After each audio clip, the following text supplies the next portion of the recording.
Hello, hello, hello. Welcome back to Making Disciples with me, Cris Rogers, your host. I hope that you are doing okay. Now, as we kick off this episode, I do want to say, if you can hear some funny noises in the background, I've got a new 3D printer. I know many of you know I love making stuff, I love creating, and I've had a 3D printer for years and years and years. I've got a new 3D printer, and it just seems to be making a lot more noise than my old one. So we'll see what it looks like on the recording. But if you can hear something whizzing away in the background, that's exactly what it is. Well, good afternoon. I hope that you are well. This episode will be going out just before Lent 2025.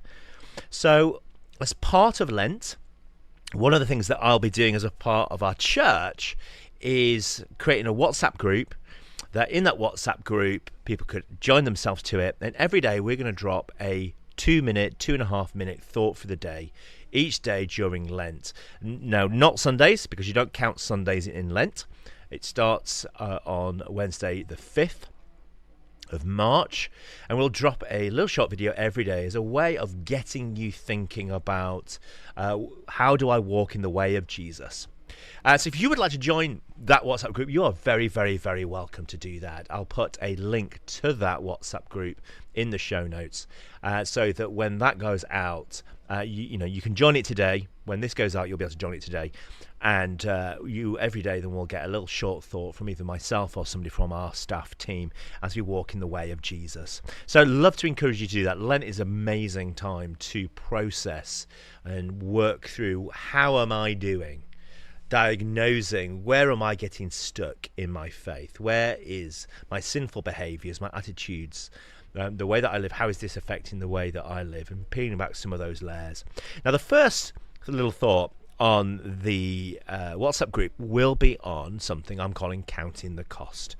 And I want to pick up that today. So I want to do the same topic as what would go out in that little video on Wednesday, but I want to spend 25 minutes unpacking it rather than just 2 minutes, because I think periodically we have to take stock and pause and say, hang on, how am I counting the cost of being a disciple of Jesus? Or have I counted the cost of being a disciple of Jesus recently? I think the invitation to being a disciple is a costly one. It affects every area of our lives. There can't be anything in our lives that's not been affected by the decision to follow Jesus, because Jesus is interested in all areas of our lives. But what happens is, over a period of time, we become stagnant. We get to a certain level and we get stuck. And Lent's a great time to say, hang on, let me pause and let me just see where am I up to with my faith, and how do I reignite my faith, particularly as I approach Easter. So I want to use this today as a way of saying, how have you counted the cost of discipleship recently? And I want to give you some different areas of our lives to think about as we count the cost. So today we'll be spending time thinking about this cost of being a disciple of Jesus. And I would love to say that you and I should always have a cost. There should always be a cost of following Jesus. The cost of salvation cost God everything, cost him his life, and therefore we should not cheapen that grace that we received by having no cost in our lives to it. We now choose to live our lives in such a way we bring glory to him and the cost that he paid for us on the cross. And that's what we call discipleship. So I'm going to explore this idea of counting the cost today. So I hope this is a helpful launch for Lent 2025 with you. If you're listening to this all out of order, which most of, if not a high proportion of our listeners listen to these in a slightly different order to what they go out. So it may not be Lent for you, but it still counts. Are you counting the cost?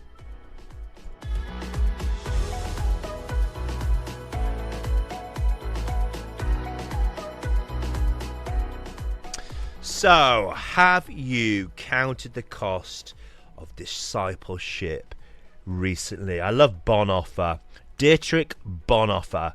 I have a little book that I use to start my day, that I use periodically. You know, it's a 365-day discipleship book, There's a little bit of a thought from the scriptures and with Bonhoeffer. And in the book, there's just this great quote. When Christ calls a man, and I would add a man or a woman, when Christ calls a man, he bids him come and die. There's a cost to coming and following Jesus. That idea of come and die comes directly from Mark 8:34. When Jesus called the crowd to him along with his disciples, he says, whoever wants to be my disciple must deny themselves, take up their cross and follow me. The must deny themselves can be translated as die to themselves, to reject themselves, to kill themselves off. So whoever wants to be my disciple must die to themselves, killing off the old ways of thinking and take up their cross and follow me. So Dietrich Bonhoeffer puts that as when Christ calls a man or a woman, he bids him or her come and die. That's the invitation for us to come and die. Well, that's then worth reflecting on. Are we living that kind of life where we're saying, I will die to all the things that are actually stopping me from fully being in as a disciple? And Luke 14:25-33, it's entitled in Luke, the cost of being a disciple. The cost of being a disciple. This is what Jesus says. It says, large crowds were traveling with Jesus, and turning to them he said, if anybody comes to me and does not hate their father or mother, wife and children, brothers and sisters, yes, even their own life, such a person cannot be my disciple. Now, let's just be clear. What Jesus is using here is something called hyperbole. It's where you dial something up to get a response, to challenge people to think about, for here it's the cost. What does it cost you? And for many, people had to reject family members. They had to reject their families to follow Jesus because their families kicked them out. Literally kicked them out. I know a guy, Bengali guy, who came to faith and his mum kicked him out, and a Muslim guy, convert, and he ended up sleeping on people's sofas because his mum had rejected him. So such a person cannot be my disciple, Jesus says. Whoever does not carry their cross and follow me cannot be my disciple. So this is the Luke version of the Mark passage that I just read. But it goes on in this version. Suppose one of you wants to build a tower. Won't you first sit down and estimate the cost to see if you have enough money to complete it? For if you lay the foundation and are not able to finish it, everyone who sees it will ridicule you, saying, this person began to build and wasn't able to finish. So Jesus telling a parable here of somebody who can't complete the task because they've not counted the cost. He said, suppose a king is about to go to war against another king, where he first sit down and consider whether he is able, with 10,000 men, to oppose the one coming against him with 20,000. If he is not able, he will send a delegation, while the other is still far off, and will ask for terms of peace. In the same way, those of you who did not give up everything you have cannot be my disciples. Give up everything. Give up everything. This is the cost of being a disciple. The cost to give everything up. Billy Graham says this: salvation is free, but discipleship costs everything that we have. Costs everything that we have. And Dallas Willard, gosh, if you've never read any Dallas Willard, Renovation of the Heart is a spectacular book.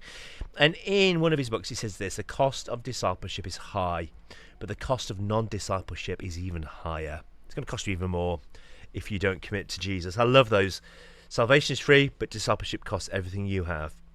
Billy Graham said that. And then the cost of discipleship is high, but the cost of non-discipleship is even higher. Dallas Willard. So Jesus is inviting us to count the cost of being a disciple. So what does it mean to count the cost? And I'm going to use the letter C-O-S-T,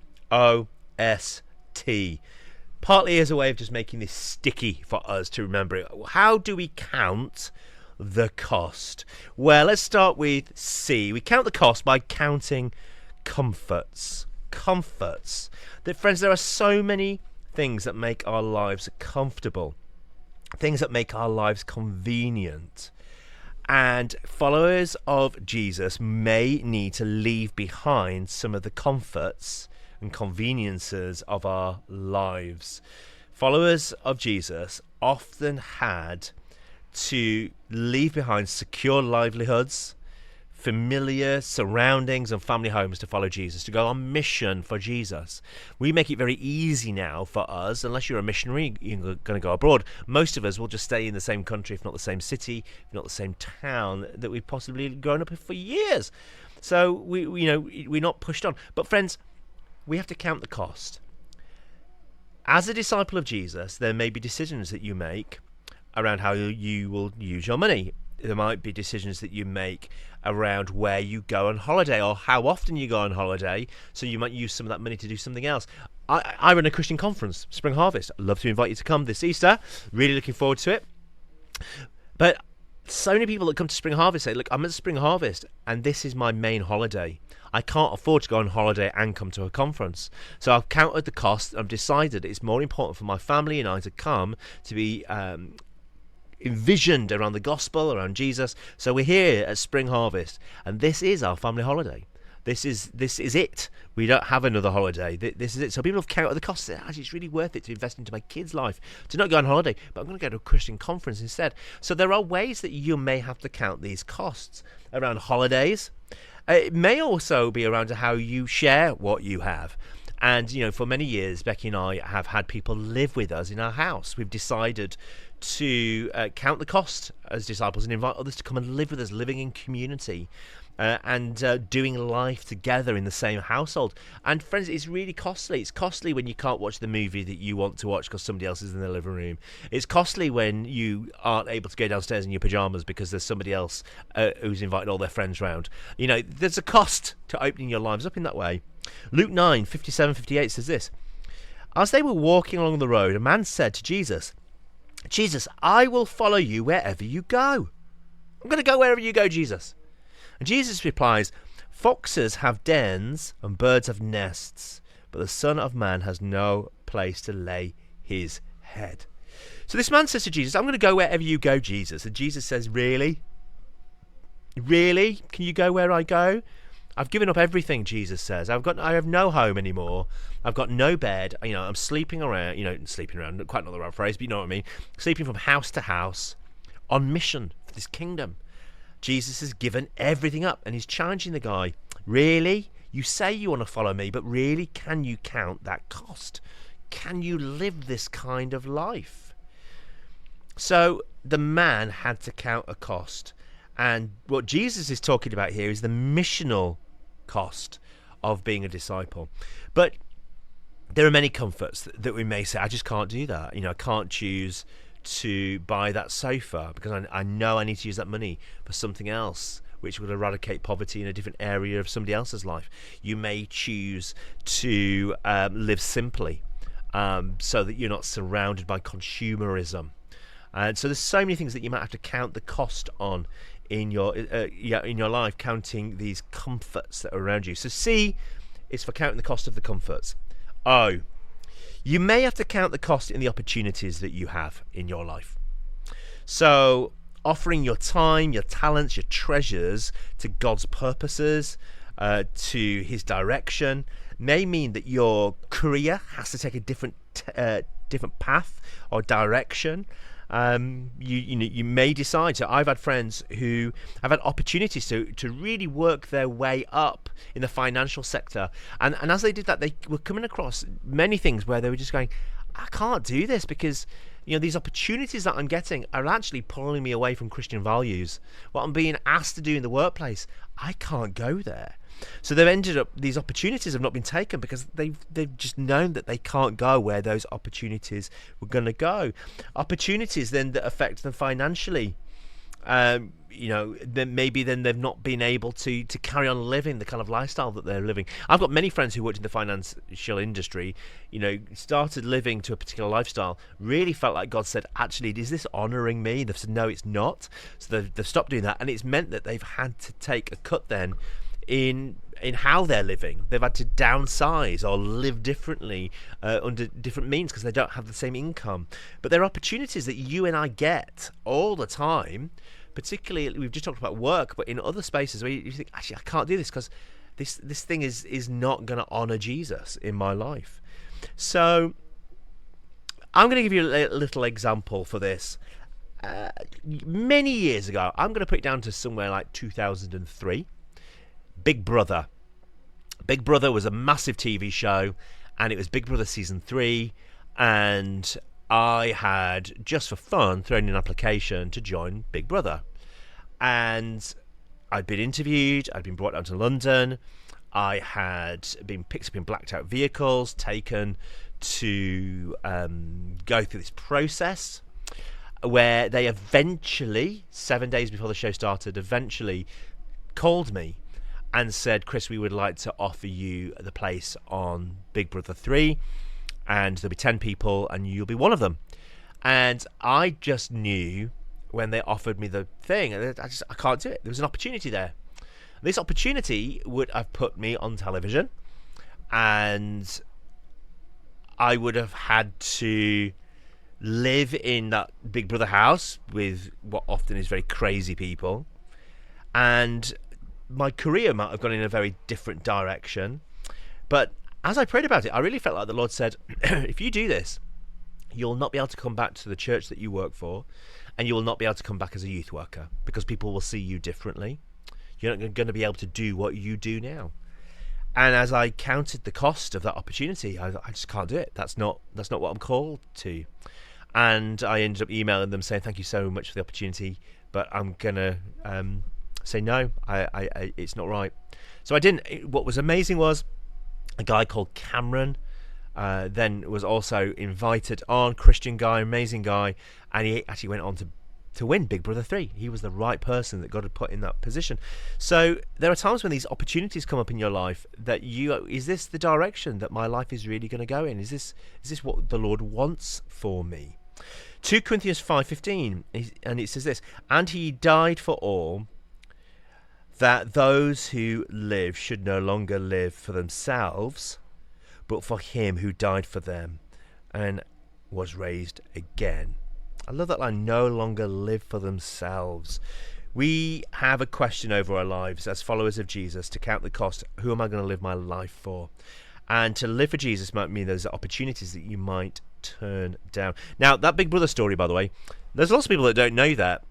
Some folk do, but many people don't. So there may be people listening to this that I know, who I know listen to the podcast every week, who didn't know it. And do ask me about it, because I do have a certificate from them. Well, it's not a certificate, it's actually a signed check and letter offering me a spot. It's in a frame, and I had it in my office for years because I wanted a daily reminder that I decided to follow. I wanted my life to go in a certain direction, and that was going to go in the opposite direction. And that frame of the check and the letter from Endemol, the production company, was a reminder that I'd said yes to Jesus and the direction that I was going to head in, and I was walking away from one opportunity to pursue him. So it was up in my study for a long time, and I still have it. So counting the cost of comforts, counting the cost of the opportunities that we get. What about S? Social standing. Social standing. We have to count the cost in our social standing. By following Jesus, we have to count the cost when it comes down to things like popularity, status, or relationships.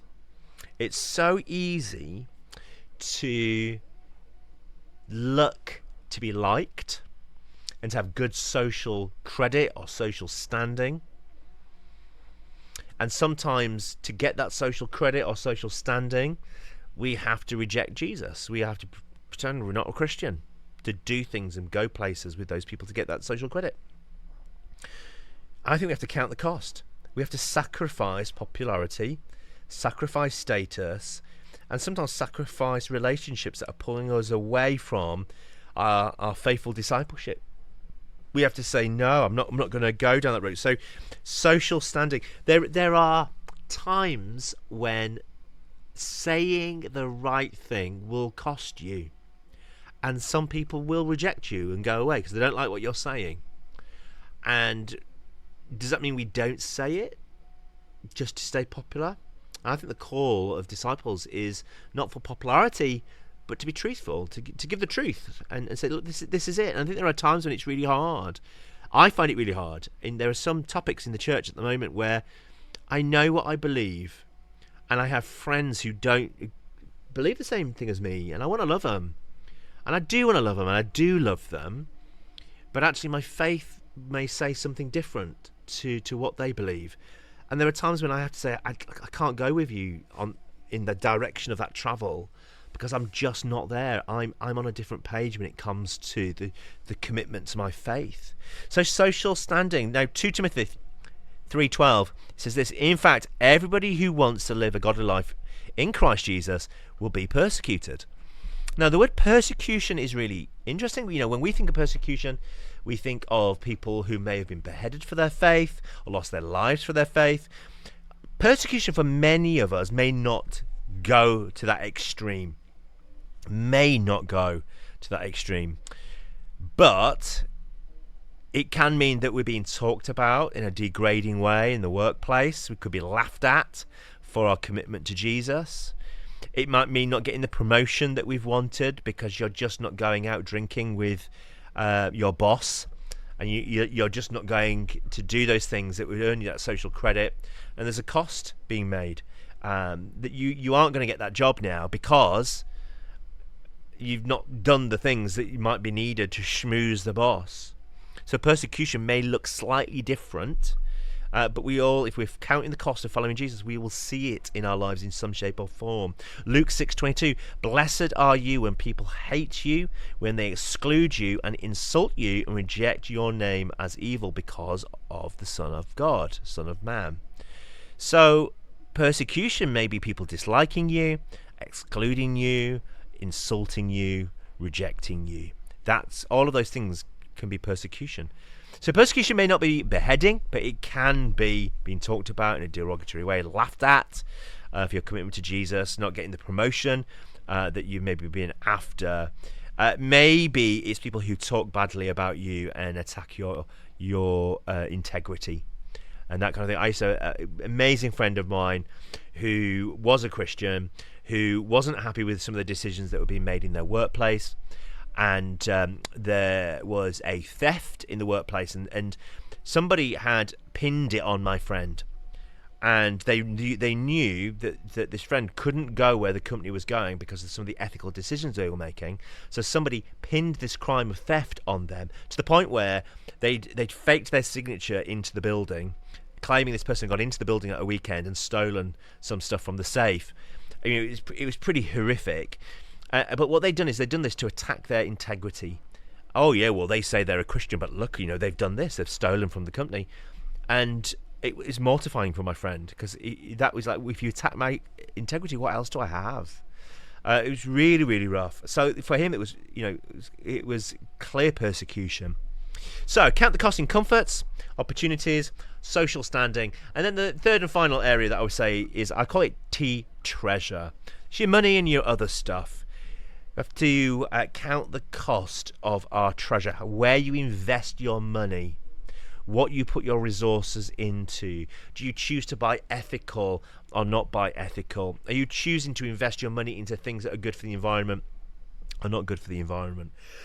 1 Timothy 6:17-19 says this: command those who are rich in this present world not to be arrogant, but to put their hope in, not to put their hope in wealth, which is so uncertain, but put their hope in God, who richly provides us with everything for your enjoyment. Commend them to do good, to be rich in good deeds, to be generous and willing to share. You may need to count the cost of the resources that you have. Now, you count the cost in the fact that you tithe. A key starting place with our resources is God says tithe 10%. Actually, the 10% is not, it's an Old Testament rule, not a New Testament rule, but it's a good principle to give the first of your fruits, of your income, to the Lord. I would say, you can definitely give more to the kingdom work than 10%. It's a good kind of starting place, isn't it? But when we are a disciple, we count the cost with our treasures. This may mean being generous with your money, your time, your energy, your car, your house, all of this kind of stuff.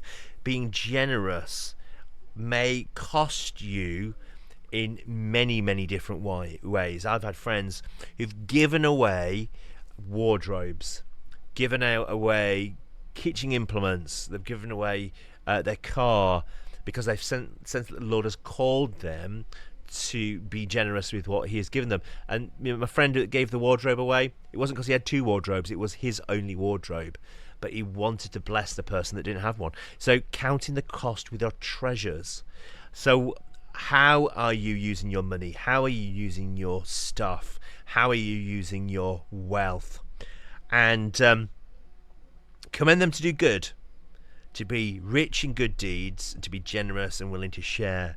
It says in 1 Timothy, doing good with the resources that you have, being filled full of good deeds, being generous, willing to share, to live your life not holding on to your wealth but giving away. This is how we count the cost with our treasures. So Jesus says, whoever wants to be my disciple, pick up your cross and follow me. How do we count the cost as disciples? We count the cost with our comforts, we count the cost with our opportunities, count the cost with our social standing, count the cost with our treasure. Comforts, opportunities, social standing and treasure.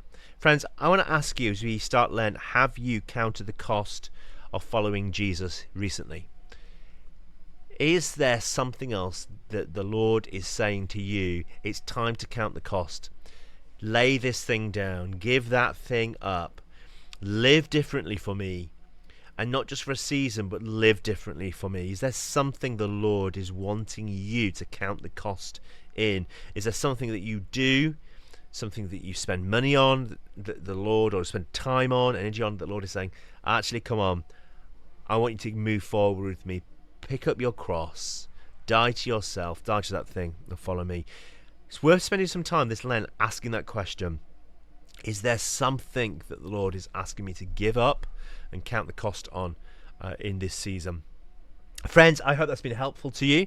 I hope it's been somewhat interesting and thoughtful and something to reflect on for Lent as it goes ahead. If you want to join our WhatsApp group, our Discipleship WhatsApp group, then you are very welcome to do that. Check out the show notes. You'll see there's a link there to WhatsApp where you can join very, very easily. Friends, until next time, grace and peace. Have a blessed week, and I will catch up with you soon.